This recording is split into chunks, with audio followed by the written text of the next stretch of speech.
My favorite home is in Mayflower Estates, a small neighborhood of lakes and creeks and 75 architect-designed homes of the most important business titans and civic leaders, including President and Mrs. Bush. Every time I visit this home, I enter through the gates and I'm filled with anticipation.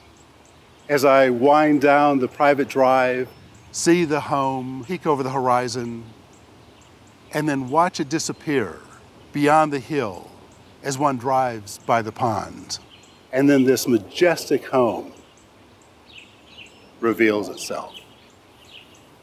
The Crespi Hicks estate is on 25 acres, which is the largest estate property anywhere in the country, only 5 minutes from a major downtown arts district and commercial center. It was designed by Maurice Vassio. He was a Swiss-born architect who was voted the most popular architect in New York in the 1920s, and he was the most prominent architect in Palm Beach in the 1930s.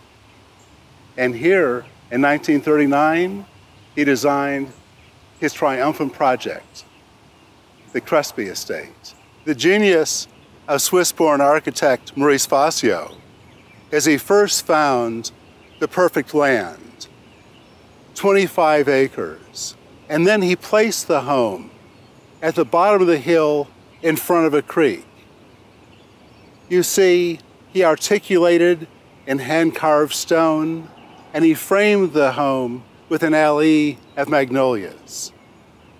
Here you have a home that is powerful, subtle, elegant, and certainly the best estate home in America.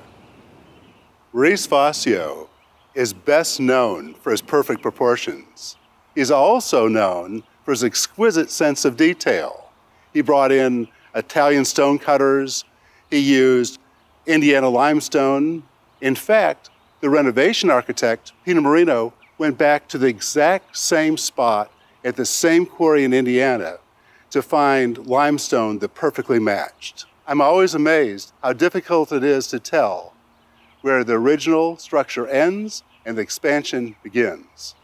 This home was renovated, expanded, and the original design completed under the architectural direction and design of architect Peter Marino. By creating 3 separate structures, a guest house, a pool house, a main house, linked by formal gardens and uniform architecture, you have an immense estate home. But instead of castle-like and dark, it's almost modern, with every room having 3 walls of windows, allowing sunlight and glorious views. You're looking out the terrace, and you're linked by the gardens to the guest house and through a gate to the pool house. Each structure has a specific use, and yet it's tied together aesthetically with the same design and architecture. A great estate property like the Crespi Hicks estate is large enough to accommodate athletic fields, tennis courts, a country club-sized swimming pool, and still has room for a serene retreat to a flowering garden. Another thing I love about this property is you have the refined rolling meadows in front of the home. And then when you get to the back of the home, you have this rugged terrain and spring-fed creeks with a series of bridges that lead you across into dense wooded forest with paths where you can explore the ravines and the gullies and the full depth of the property. It is always fun to be able to be in the middle of the city and immerse yourself in nature as you walk along hidden paths, secluded paths, paths that feel undiscovered.